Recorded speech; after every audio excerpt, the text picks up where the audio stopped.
الحمد للہ الذی من هو اوجب الزکاة والصلاة والسلام علی رسولہ من هو اقرب بالاہتداء وعلی آلہ واصحابہ من هم الیق بالاقتداء اما بعد فاعوذ باللہ من الشیطان الرجیم بسم اللہ الرحمن الرحیم۔ ناظرین، آج کی ہماری گفتگو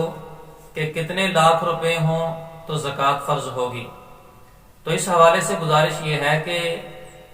جو شریعت نے زکوٰۃ کا نصاب متعین کیا ہے اس کی روح سے ہم لاکھوں کی صورت میں اس کا تعین نہیں کر سکتے، بلکہ شریعت مطہرہ نے زکوٰۃ کے وجوب کے لیے ایک نصاب مقرر کیا ہے۔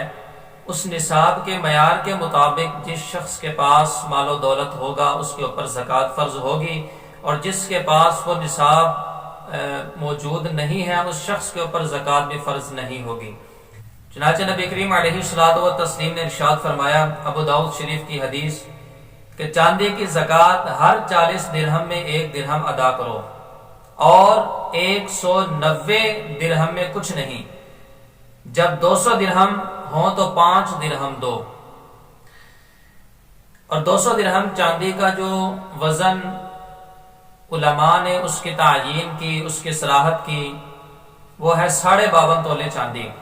52.5 تولے چاندی جس شخص کے پاس موجود ہے اس کے اوپر شرعی حوالے سے زکوٰۃ فرض ہے۔ اور اگر کسی شخص کے پاس صرف سونے کی صورت میں مال موجود ہے، اس کے پاس چاندی بھی نہیں، اس کے پاس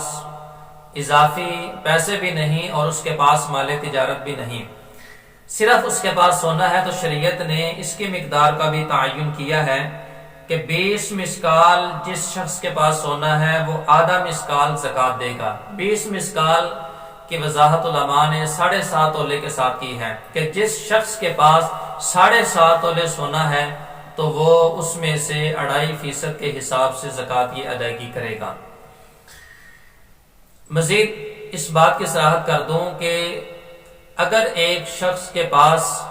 کچھ سونا پڑا ہوا ہے، تولہ، آدھا تولہ، اور کچھ چاندی پڑی ہوئی ہے، تو ایسی صورت کے اندر پھر جو سونے کا نصاب شریعت نے مقرر کیا ہے صرف اس کو نہیں دیکھیں گے، بلکہ کل مال کو آپس کے اندر ملا دیں گے، سونا اور چاندی کو آپس میں ملا دیں گے، کل مال کو ملا کر پھر چاندی کے حساب سے زکوٰۃ کا تعین کریں گے۔ یوں ہی کسی شخص کے پاس سونا چاندی کے علاوہ اضافی رقم موجود ہے، یا اس کے پاس مال تجارت کی صورت کے اندر مال موجود ہے، تو پھر کل مال کو ہم آپس میں اکٹھا کریں گے، اور کل مال کو اکٹھا کرنے کے بعد چاندی کے ریٹ کے حساب سے ہم زکوٰۃ کا تعین کریں گے۔ اور چاندی کا جو ریٹ موجودہ اس وقت چل رہا ہے آج کے دن کے حساب سے 22 فروری 2021،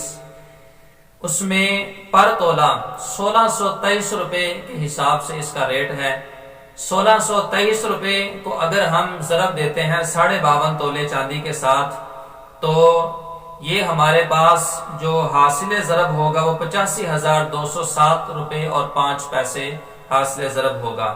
85,207 روپے جس شخص کے پاس حاجات اصلیہ سے بڑھ کر اضافی موجود ہیں اس شخص کے اوپر زکوٰۃ فرض ہے۔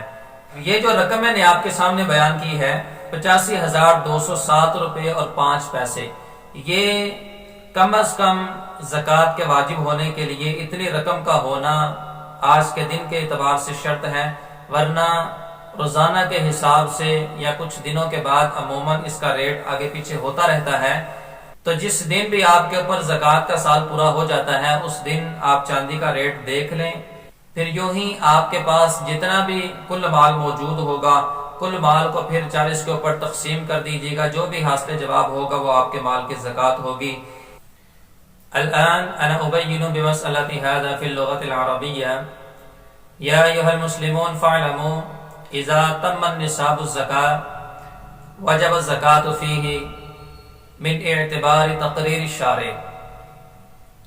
والشارع فسر النصاب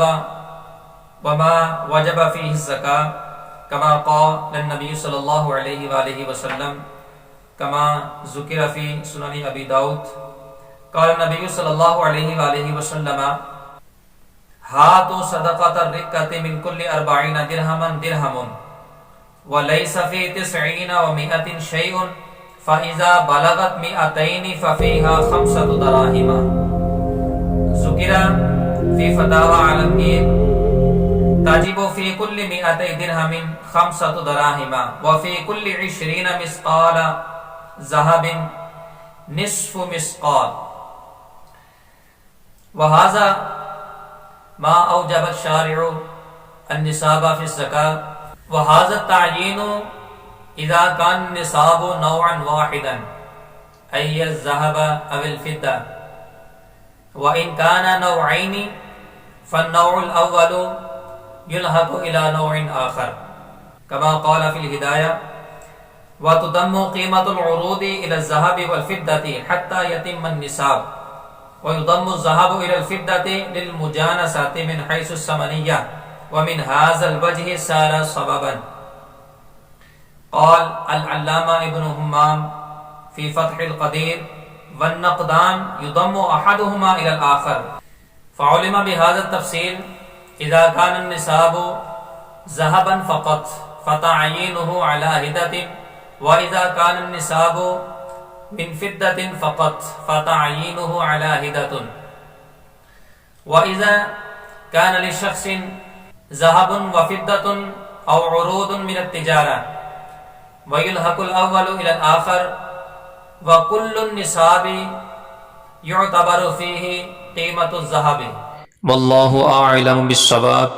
والسلام على من اتبع الهدى.